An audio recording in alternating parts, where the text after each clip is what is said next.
Hey credit warriors, welcome to the show. Now I logged into my Chase Inc. business preferred card account a couple of days ago and I was shocked to see a message in there saying we did not receive your payment and a $40 missed payment fee on the account. Yes, mind blown, okay, because I pride myself on always paying all my credit cards, both business and personal, on time in full, so I never pay interest and I never have a missed payment fee and no bad information gets reported to my credit report, and you should do that too, okay? It's the only way to be. So in this video, I'm going to tell you what happened, how I missed a payment, okay? Also, how I was able to get that $40 missed payment fee refunded, and how I prevented any bad, negative information appearing on my credit report. If you like the sound of that, do please subscribe to the channel if you are new for more credit card and personal finance tips and tricks almost every day, and let's get started. So here's the backstory on what happened. Basically, last year, me and my former business partner split our company in two. I took half the assets, including this YouTube channel, a couple of other ones, and he took our other Generation Tech YouTube channel that we used to do together. Hey co-stars, welcome to another Generation Films video. My name is British Ben. A few others that he had and started his own LLC. I started my own LLC.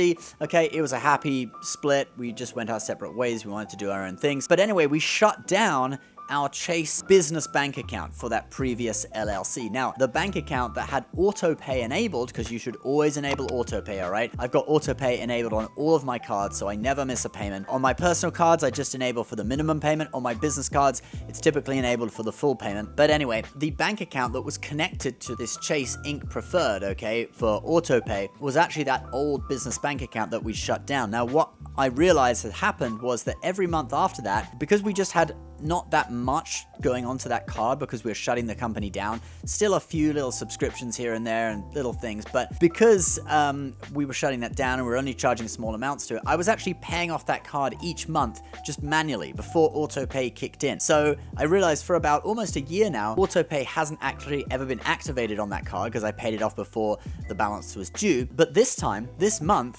okay, I guess we had some clients that paid late or just there wasn't as much money swimming around the account. So I decided to leave it as long as possible, all the way until the due date, and let the autopay kick in. Now, I received a text message on the phone saying autopay is scheduled, and then last Monday, we've received your payment. So I thought nothing of it, but because that account didn't exist anymore, instead of Chase realizing that, you would have thought, right, that the bank, it's their account, and you'd think their system would be intelligent enough to realize, oh, this account doesn't exist, the payment's going to bounce. Okay, I'd forgive them, it was like another bank that they don't have access to, but it's their own account, right? They should have realized, but they don't, okay? So don't assume that, because this bank system isn't necessarily set up to know that an account that's handled by a different department doesn't exist anymore. Because the account didn't exist, the payment bounced. When I realized that, I was kind of like, okay, all right. It's kind of my mistake, but I kind of blame the bank too. So what you do in this instance, you phone up the number on the back of the card. So I phoned up and I explained the whole thing. I was pretty calm, although I did say I'm a bit annoyed about this, but hey, I wasn't mean to the guy because it's not his fault. He's just working in the call center.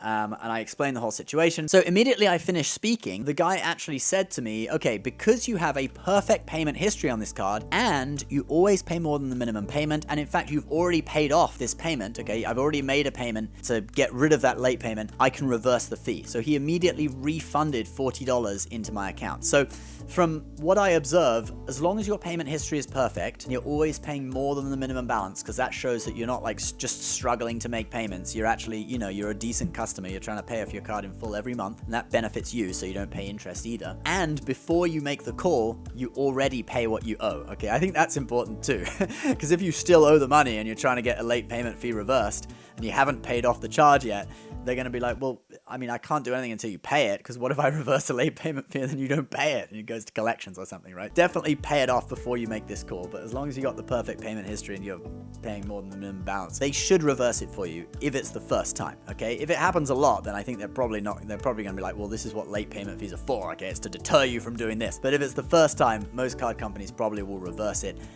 as a courtesy. Maybe not on the really sort of low-level cards, the ones that are like trash tier, all right? But on decent credit cards like Chase, Amex, Citi, I think they probably will reverse it like they did for me. Then how do you stop this happening in the future? Well, like we said at the beginning, always have auto pay enabled, at least for the minimum payment. So if you enable it for the minimum payment, you don't get hit with a late payment fee and you won't get any negative information reported to your credit report, but you would pay interest if you didn't pay the full balance, okay? So it kind of gets rid of two negative things, not the third. You'd have to manually pay off the rest before the due date if you wanted to pay the third. Now you can see the due dates on all your cards. A great way actually is to use the app Max Rewards, which gives you information about all your credit cards in one place, and you can actually see on there upcoming bills. So it will tell you, you don't have to individually log into different accounts.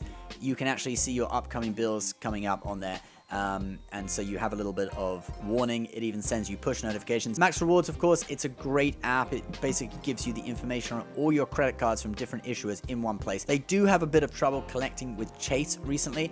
They are trying to sort that out, but they work with all the other major issuers. So Amex, Citi, Capital One, you name it. You can view information about all your accounts in one place. And for American Express, it's actually really good as well, because if you have the gold version, you can get a free month of that below, by the way. It will activate all your Amex offers for you so that you never miss a deal. You get the offers added to your card without even knowing it. You might even save money, use them accidentally, and come home to an email saying you saved some money or earned some extra points or something. So anyway, Max Rewards, it's a great tool for keeping info on all your cards in one place and never missing a payment, because you get all the due dates in there and stuff. So that's autopay. Always have autopay enabled. But then how do you stop negative information getting reported to your credit report? Well, you might not know this, but actually late payments are only reported to your credit report if they are 30 days late. So as long as you realize within a reasonable amount of time, okay, so using an app like Max Rewards or just checking your accounts periodically, you go in and you pay it off.